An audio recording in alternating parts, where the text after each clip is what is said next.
तो अब दोस्तों हम लोग अरविंदो घोष के बारे में पढ़ेंगे।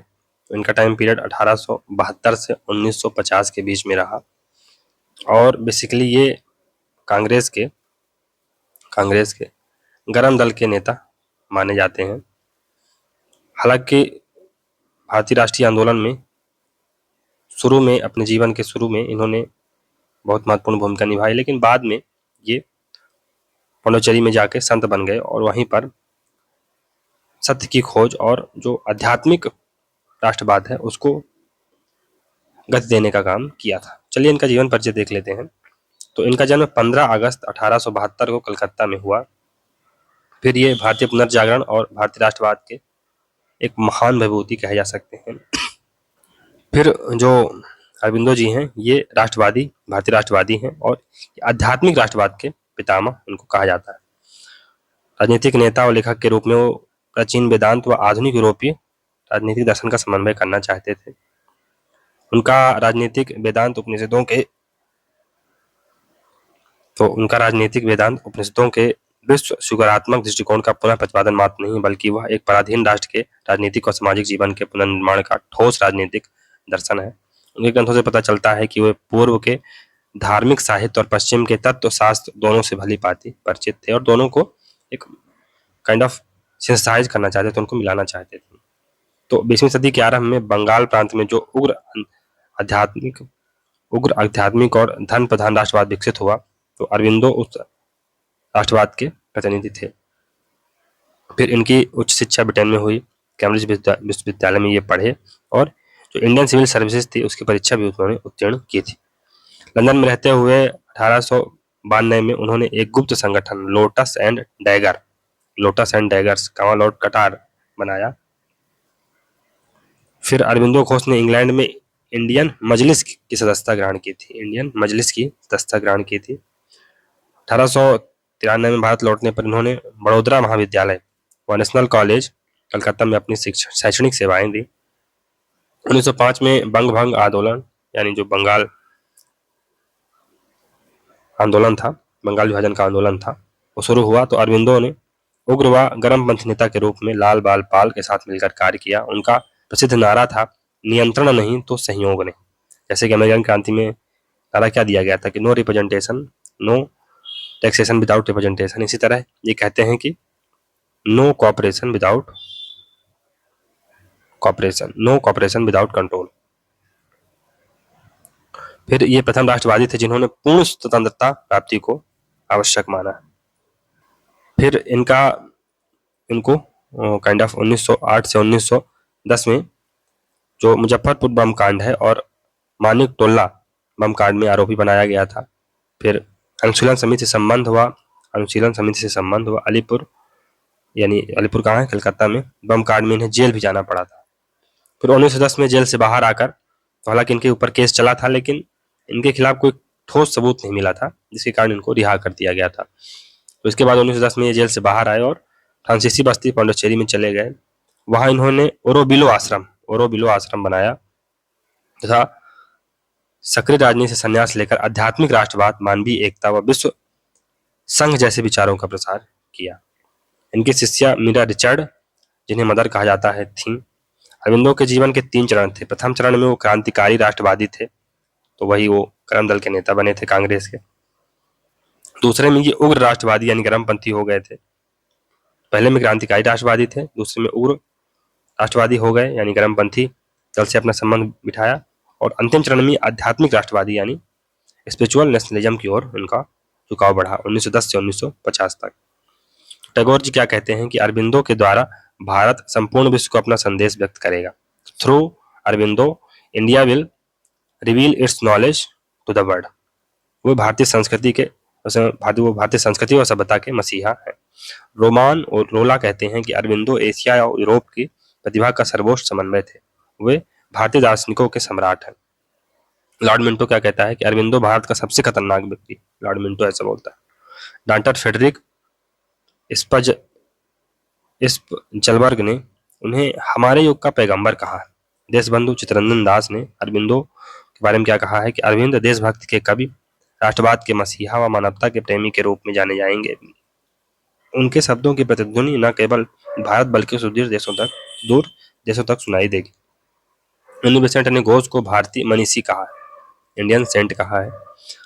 रोनाल्ड सो ये अपनी पुस्तक हार्ट ऑफ आर्यावर्ता में लिखते हैं कि अरविंद घोष, जिनकी प्रज्वलित रचनाएं आदर्शवाद से ओतप्रोत हैं और जिन्होंने अराजकता के भयावह वातावरण में धर्म का स्फूर्तिदायी प्रभाव फूंकने के लिए अन्य किसी व्यक्ति से अधिक कार्य किया। जे रमजे मैकडोनाल्ड अवेकनिंग ऑफ इंडिया पुस्तक लिखते हैं, उसमें लिखते हैं कि अरविंद घोष ने अपने हिंदुत्व व उग्र राष्ट्रवाद के बीच संबंध स्पष्ट कर दिया। उन्होंने लिखा कि मनुष्य को ईश्वर के विधान को पूर्ण करना और यह तभी संभव हो सकता है जब वह पहले स्वयं पूर्ण करे और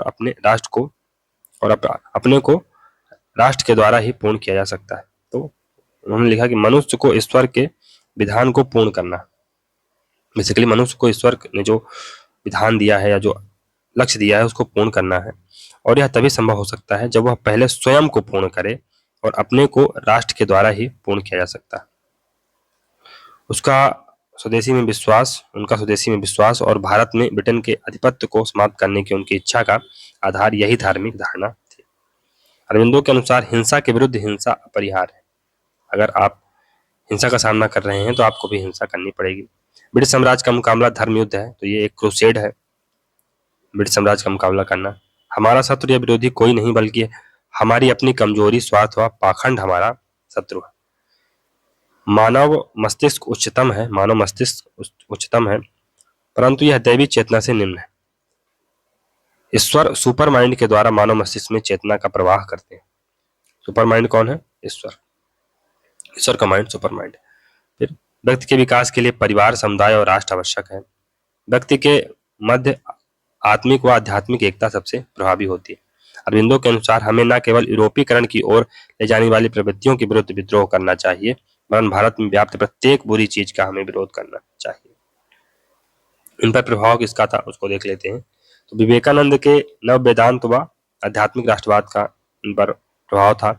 आयरलैंड के नेताओं, विशेषकर पार्नेल से निष्क्रिय प्रतिरोध यानी पैसिव रेजिस्टेंस की मेथड को इन्होंने अपनाया था। फिर जर्मन दार्शनिक निश्चय से इन्होंने सुपरमैन का कॉन्सेप्ट लिया। हेगल से इन्होंने आदर्शवादी राष्ट्रवाद यानी आइडियलिस्टिक नेशनलिज्म व राष्ट्र राज्य के विचार से ये प्रभावित थे। राज्य का ईश्वरीय स्वरूप ये बेसिकली बताया करते थे। फिर जर्मन विचारक लामफ्रैक्ट के संस्कृत चक्र सिद्धांत से प्रेरित मानव चक्र सिद्धांत इन्होंने दिया था, ह्यूमन साइकिल थ्योरी दी थी। हेगल के विवेकवाद के अलावा अरविंदो ने शोपेनहावर, नीत्शे व बर्गहास से अंतर्दृष्टि व अंतः प्रज्ञावाद लिया। अरविंदो को अंग्रेज उपयोगितावादियों की उदारवादी विवेकवादी धारणा नापसंद थी। उन्हें भारत की आत्मा, यूनानियों की सौंदर्यवाद संबंधी संस्कृति, प्राचीन रोम के नीतिशास्त्र से संबंधित आदर्श, ईसाई गिरजाघरों का आत्मवाद व विज्ञान का सार्वभौमिकतावाद व विवेकवाद पसंद था। तो अब चलिए अरविंदो की कुछ रचनाएं देख लेते हैं। पहली रचना है इनकी सावित्री। यह एक लंबी कविता है। इसमें महाभारत के सत्यवान व सावित्री की कथा है। इसका पूरा नाम Savitri a legend and a symbol है। द लाइफ डिवाइन इनकी एक अन्य पुस्तक है। फिर द आइडल ऑफ कर्मयोगिन, ये 1913 में पुस्तक आती। एसे ऑन गीता, तो जेल में ईश्वर मेरे सामने प्रकट हुए, मुझे गीता दी तथा सनातन धर्म का बोध कराया, अरविंदो ऐसा बोलते हैं। द ह्यूमन साइकिल, ये भी इनकी एक पुस्तक थी। फिर the idol of human unity, ये 1919 में पुस्तक आती है, भी इन्होंने लिखी थी। The human cycle and the idol of human unity में राजनीति से संबंधित विषय हैं, जबकि लाइफ डिवाइन का संबंध दर्शन व पराभौतिकता से है। द रेनेसां ऑफ इंडिया, ये भी इनकी पुस्तक है। द सिंथेसिस ऑफ योगा, ये 1921 में इनकी पुस्तक आती है। सिंथेसिस ऑफ योगा, यह अरविंदो की अंतिम पुस्तक है। इसमें इंटरनल योग की अवधारणा दी गई। न्यू लैम्प्स फॉर ओल्ड, ये 1853 में आया। यह लेखों की एक श्रृंखला थी जो महादेव गोविंद नराड़े के समाचार पत्र इंदु प्रकाश पुणे में छपी थी। इस लेख श्रृंखला में अरविंदो ने नरम कांग्रेसियों व उनकी अनुनय विनय व प्रार्थना नीति की आलोचना की थी। उन्होंने इसमें लिखा था कि हम अंधों का मार्गदर्शन यदि अंधा नहीं तो अवश्य एक आंख वाले के द्वारा किया जा रहा है। अंधों यानी हम जो भारतीय हैं एक प्रकार से अंधे हैं, क्योंकि ब्रिटिश के अधीन हैं, तो हम अंधों का प्रतिनिधित्व कौन कर रहा है? तो अगर नरमपंथी हमारा प्रतिनिधित्व कर रहे हैं तो ये अगर अंधे नहीं है पूरी तरह से ये कम एक आंख वाले तो हैं ही, एक आंख तो इनकी फूटी हुई है। वे भारतीय राष्ट्रीय कांग्रेस को भारतीय अराष्ट्रीय कांग्रेस कहा करते थे। अरविंदो की अन्य पुस्तकें हैं the secret of the Veda, the foundation of Indian culture, a system of national education, the hidden forces of life, India's rebirth. ये अरविंदो घोष व सुजाता नागर ने इसको साथ में लिखा था। न्यूज़पेपर तो वंदे मातरम।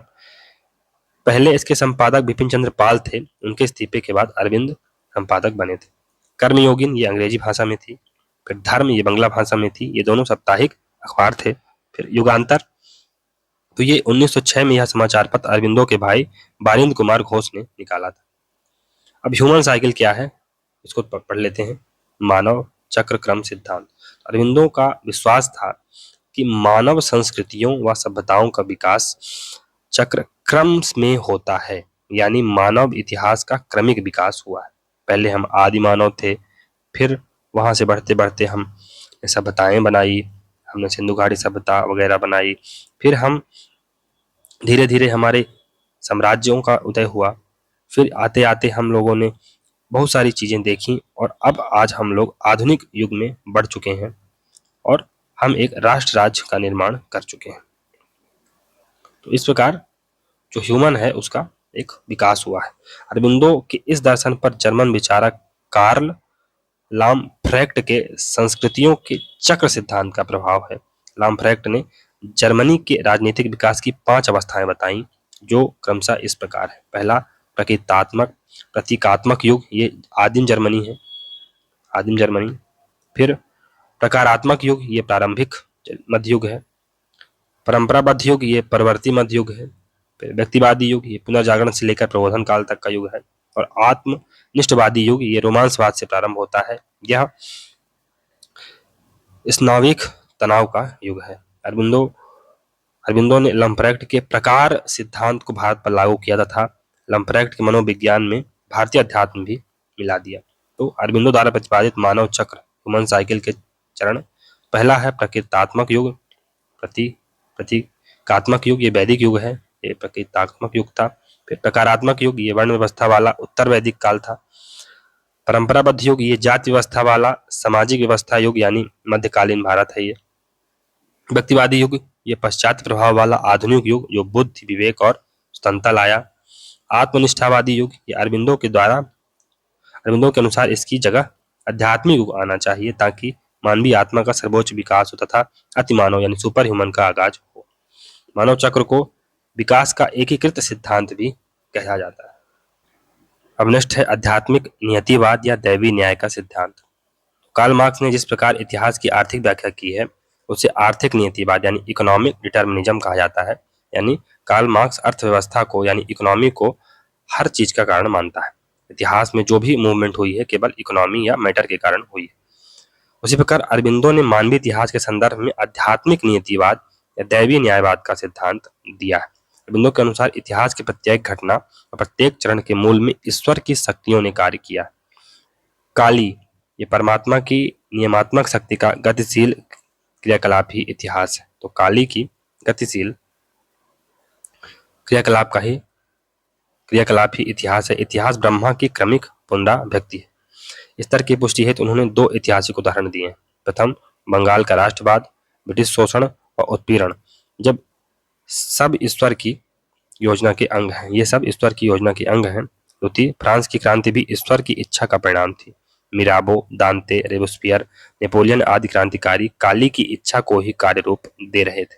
अरबिंदो का विचार था कि अंग्रेजी शासन भी दैवी व्यवस्था का ही एक रूप है जो भारत को उसकी भूलों के लिए दंडित करने और नवीन जागरूकता का संचार करने के लिए आया है। उन्होंने कहा कि अंग्रेजी दमन ईश्वर के हथौड़े के अलावा और कुछ नहीं, जो हमें उचित आकार में लाने के लिए पीट रहा है ताकि हम एक शक्तिशाली राष्ट्र बन सकें एवं संसार में उनके कार्यों के अनुरूप ढाले जा सकें। अरबिंदो के इस दैवी न्यायवाद यानी दैवी न्याय का सिद्धांत पर भगवत गीता व हेगल के प्रत्ययवाद का प्रभाव देखा जा सकता है।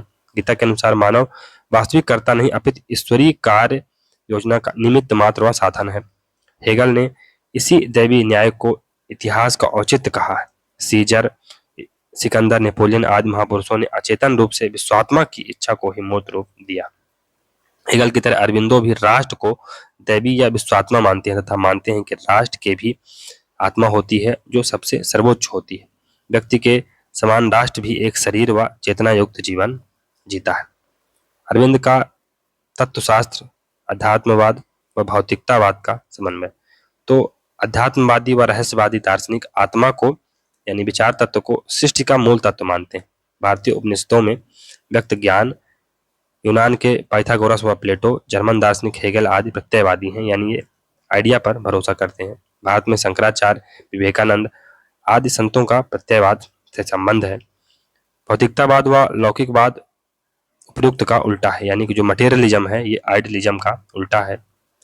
यह भौतिक यानी जड़ तत्व को सृष्टि का मूल तत्व मानता है, तो ये मैटर को मूल तत्व मानता है, और जो प्रत्ययवाद है ये आइडिया को मूल तत्व मानता है, सृष्टि का मूल तत्व मानता है। यूनान के एपिक्यूरियंस, प्राचीन भारत का चार्वाक संप्रदाय, कौटिल्य, हॉब्स, कार्ल मार्क्स आदि अनेकों भौतिकवादी यानी मटेरियलिस्टिक थिंकर हैं। अरविंदो का विचार था कि औद्योगिकरण के बाद यूरोप में भौतिकवाद का वर्णन कर लिया गया है तथा अध्यात्मवाद को भुला दिया गया, जबकि भारत ने अध्यात्मवाद का वर्णन किया। अरविंद द्रव्य यानी भौतिक पदार्थ व आत्मा दोनों को महत्वपूर्ण मानते हैं, यानी ये आइडिया प्लस मैटर दोनों को महत्वपूर्ण मानते हैं। अतः उनके दर्शन में हमें यूरोपीय भौतिकवाद और भारतीय अध्यात्मवाद दोनों का समन्वय देखने को मिलता है। अरविंदो के विचारों में पूर्व के अध्यात्म, पश्चिम के मानवतावाद व राष्ट्रवाद का सम्मिश्रण पाया जाता है। दार्शनिक स्तर पर अरविंद ने भारत के संन्यासवादी, अद्वैतवादी, अनुभवातीत प्रत्ययवाद और पश्चिम के लौकिकवादी भौतिकवाद की परस्पर विरोधी प्रवृत्तियों का समन्वय किया। अरविंद ने परम आध्यात्मिक सत्ता के विचार का उद्गम उपनिषद को माना है। तो बेसिकली यही बात है, इसमें बहुत समझने की कोई ऐसा वो नहीं है। इसमें बेसिकली मैटर और आइडिया की बात की जा रही है। तो भारत में आइडिया यानी अध्यात्म को ज़्यादा महत्व दिया जाता था, जबकि वेस्ट में मैटर यानी भौतिकता को ज़्यादा महत्वपूर्ण दिया जाता था। तो अरविंदो घोष का मानना है कि दोनों चीज़ें इंपॉर्टेंट है, ना तो केवल आइडिया यानी अध्यात्म जरूरी है और ना ही केवल मटेरियलिज्म यानी भौतिकतावाद जरूरी है। आप दोनों को एक समता बना के रखिए। इसके बाद इन्होंने जो आध्यात्मिक नीतिवाद या देवी न्याय का सिद्धांत कहा है, तो उनका मानना था कि जो इस अंग्रेज हमें पीट रहे हैं उसका कारण ईश्वर ही है। ईश्वर चाह रहा है कि हम एक सशक्त और एक स्ट्रांग नेशन बन के उभरें। इसके लिए जरूरी है कि हम एक सांचे में ढाले जाए।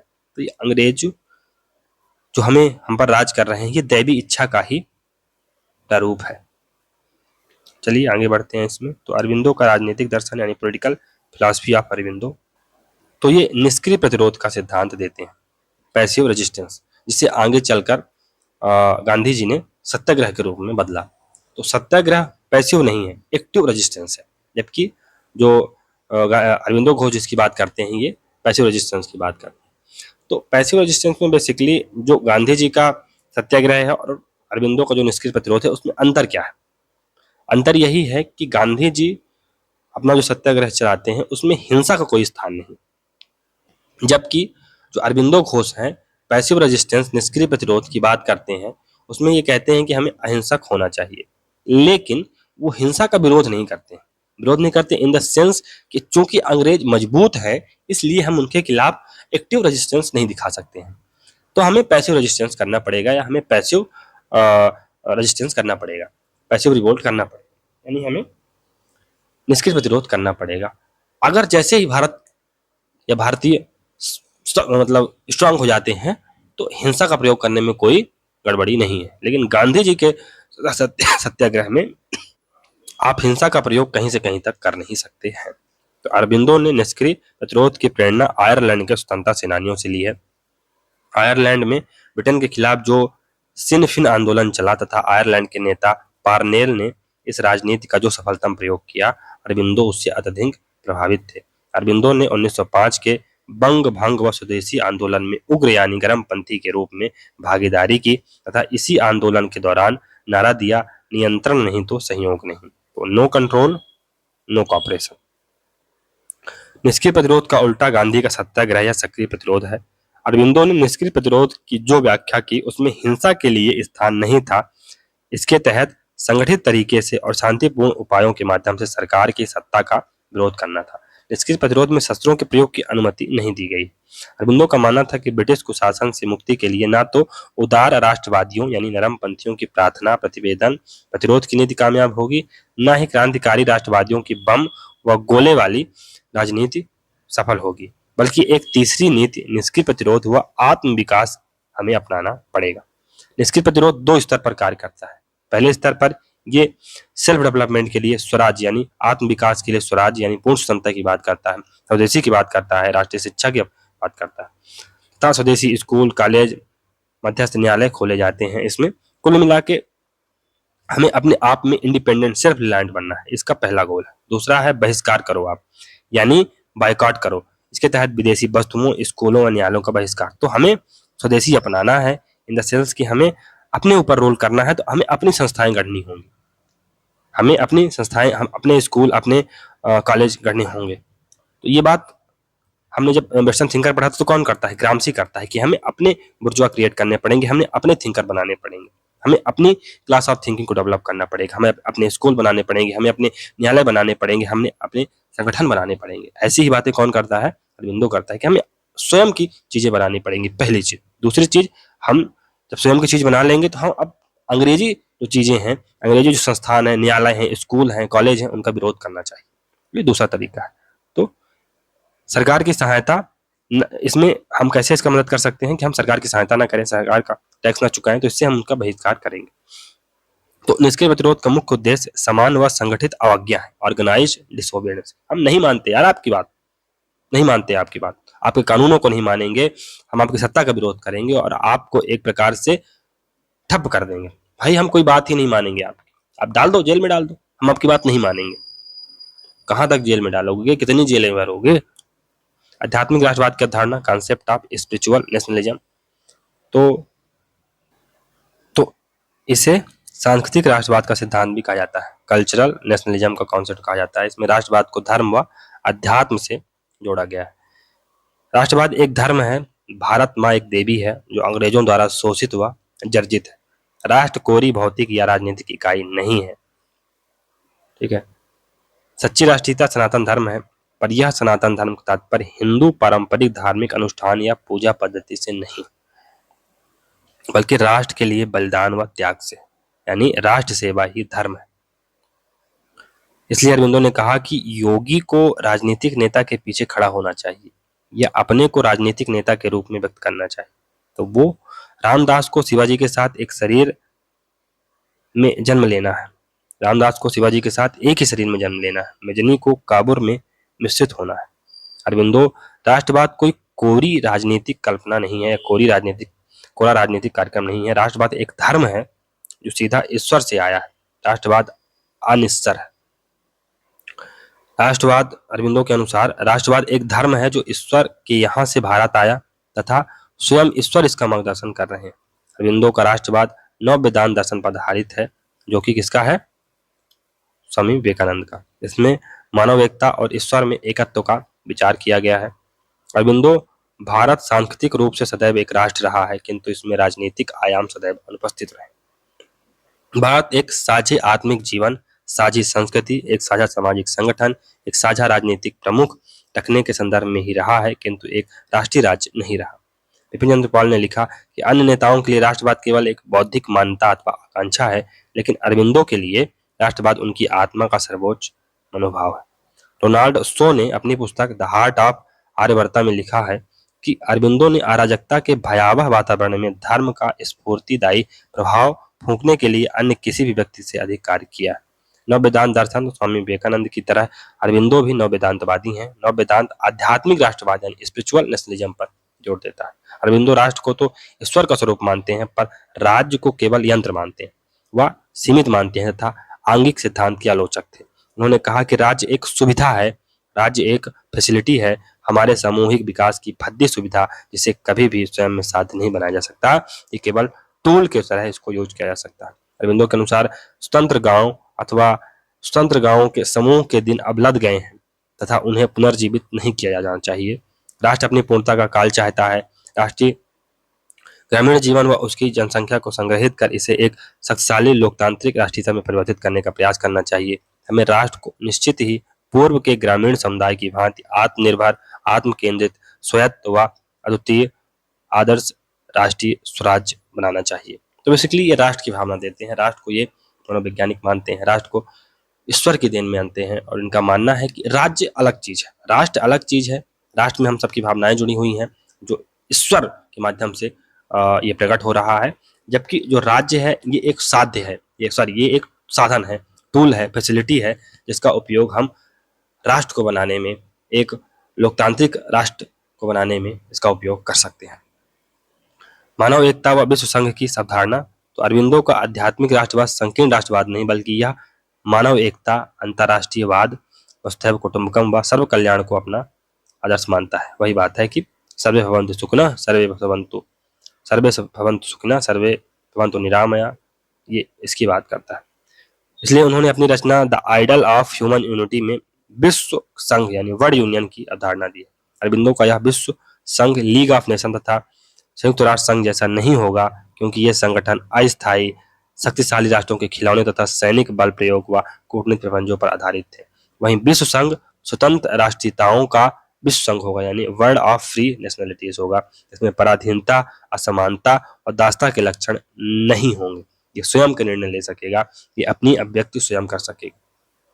विश्व संघ की यह धारणा मानवीय स्वतंत्रता, मानवीय समानता व मानवीय बंधुता के सिद्धांतों पर आधारित होगी। इसका अंतिम आदर्श होगा मानवीय एकता तथा आधारशिला होगी स्वतंत्रता। मानवीय एकता की धारणा की सिद्धि के लिए आवश्यक आधार होगा नव मानव, जो अतिमानव होगा, यानी सुपरमैन होगा। व्यक्तिवाद एवं समाजवाद का खंडन किया इन्होंने। तो अरविंदो ने व्यक्तिवाद को एक मिथ्या दर्शन बताया, क्योंकि व्यक्ति स्वभाव से एक सामाजिक प्राणी है, वह संपूर्ण ब्रह्मांड का एक भाग है, जिसका अनुभव वह राष्ट्र के माध्यम से करता है। इसको राज्य से कंफ्यूज मत कीजिएगा, जो अरस्तु बोलता है।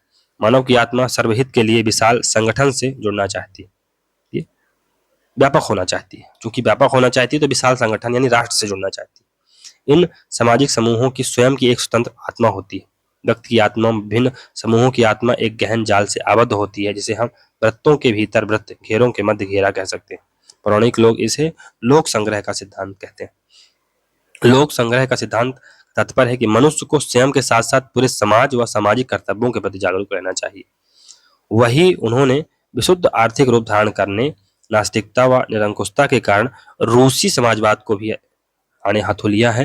रूसी समाजवाद ने जहां स्वतंत्रता का नाश किया, वहीं जर्मन नाजीवाद ने स्वतंत्रता व समानता दोनों का गला घोट दिया। एक दल की तानाशाही, चाहे वह रूस, जर्मनी या इटली में थी, क्रमशः साम्यवाद, नाजीवाद और फांसीवाद के रूप में अरविंदो ने इन्हें तर्क के द्वार के अंत का तात्पर्य माने स्वतंत्र सोच व विवेक बुद्धि का गला घोटा है। तो वही है, freedom of speech and expression खत्म हुई, जिसकी बात कार्ल पॉपर करता है, इसकी बात हन्ना अरेंट करती है। स्वतंत्रता के संबंध में अरविंदो के विचार। अरविंदो व टैगोर दोनों का ही विश्वास था कि यदि मनुष्य आध्यात्मिक स्वतंत्रता प्राप्त कर लेता है तो उसे सामाजिक तथा राजनीतिक स्वतंत्रता स्वतः प्राप्त हो जाएगी। तो हमें आध्यात्मिक स्पिरिचुअल स्ट्रेंथ लेनी है। अरविंदो के अनुसार अपने जीवन के नियमों का पालन करना ही स्वतंत्रता है। स्वतंत्रता की इस धारणा में रूसो तथा भगवत गीता के विचारों का समन्वय देखने को मिलता है। अपने जीवन के नियमों का पालन करना ही स्वतंत्रता है। रूसो ने कहा था कि स्वयं अपने द्वारा निर्धारित नियमों का पालन करना ही स्वतंत्रता है, यानी अपने द्वारा बनाए गए कानूनों का पालन करना ही स्वतंत्रता है। तो स्वतंत्रता कहाँ है? जनरल विल में है। फॉर रूसो जनरल विल में क्यों है? क्योंकि जनरल विल बनी कैसे है? हमारे द्वारा, हमने जो डिसाइड किया है उसे जनरल विल बनी है। इसी प्रकार अरविंदो ने कहा कि अपने जीवन के नियमों का पालन करना ही स्वतंत्रता है, क्योंकि ईश्वरीय नियम यानी राष्ट्र के नियम व जीवन के नियम एक होते हैं। अरविंदो व्यापक स्वतंत्रता आध्यात्मिक समाज का कानून होगी एवं स्वतंत्रता में वृद्धि मानव समाज की एक सच्ची आध्यात्मिकता की संभावना की ओर विकास का संकेत होगी। उनके अनुसार स्वतंत्रता का अर्थ होता है अपने अस्तित्व के नियमों का पालन करने की स्वतंत्रता। जो हमारे एग्जिस्टेंस के नियम हैं उनको हम अगर पालन कर पाए तो उसको स्वतंत्रता कहेंगे। अपनी प्राकृतिक आत्मपूर्ति के लिए विकास की स्वतंत्रता। हमारे पास हमारी जो नेचुरल, हमारी जो सर्वांगीण विकास की जो हमारी अवधारणा है, उसके लिए हमें विकास की स्वतंत्रता होनी चाहिए। हम अपना सर्वांगीण विकास कर पाए, स्वाभाविक रूप से अपने वातावरण के साथ सामंजस्य स्थापित कर पाए। यह आध्यात्मिक अथवा आंतरिक स्वतंत्रता ही होती है जो स्वयं में परिपूर्ण हो सकती है।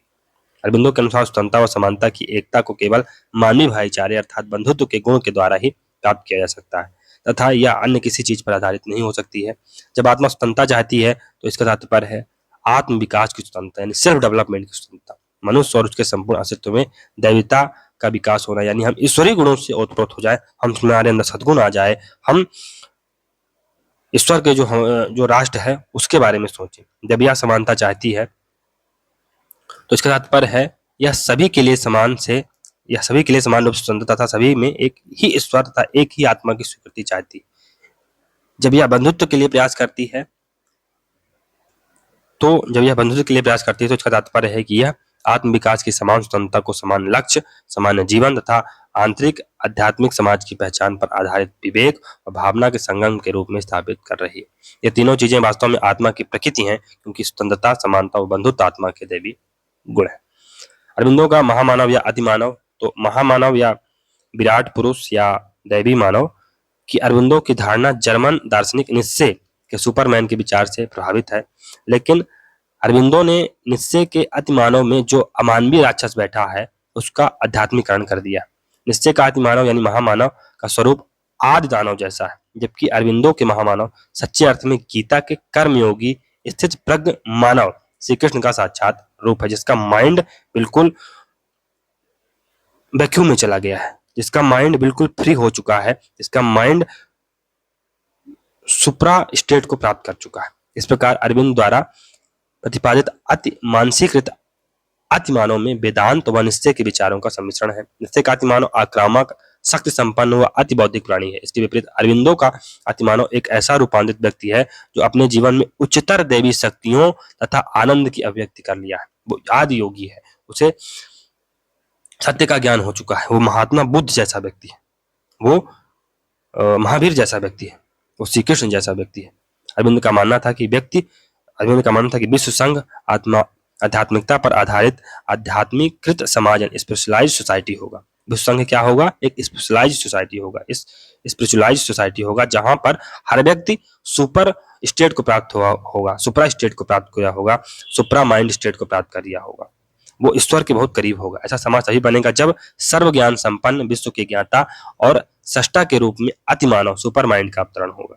अतिमानस के अवतार से मानव अतिमानव बनेगा, सुपरमैन बनेगा। जब सुपर माइंड होगा, हम चीजों को विश्व लेवल पे देखेंगे, हमारी जो बुद्धि है संकीर्ण नहीं रहेगी, हम सच्चिदानंद से जुड़ जाएंगे, हम ईश्वर से जुड़ जाएंगे, तो वहां से सीधे एनर्जी हमारे पास आएगी और एक ऐसा मानव बनेगा जो इसके अंदर सर्वगुण होगा, विश्व का ज्ञाता होगा। वो यह अतिमानव ऐसा रूपांतरित व्यक्ति होगा जिसमें आध्यात्मिक उच्च शक्तियां होंगी, जिसके परिणाम स्वरूप मानव की एक अद्वितीय नवीन जाति उदित होगी, जो वर्तमान की मनुष्य जाति से उतनी ही भिन्न होगी जितनी भिन्नता वर्तमान मनुष्यों की पशुओं से होती है। व्यक्ति के इस रूपांतरण से सच्ची बंधुता एकात्म चेतना होगी। यही एकात्म आध्यात्मिक चेतना पारस्परिक सहयोग और सामंजस्य के गुणों के आधार पर मानवीय एकता के आदर्श यानी आइडल्स ऑफ ह्यूमन यूनिटी का निर्माण करेगी। तो यहाँ से हम लोग अरविंदो को समाप्त करते हैं।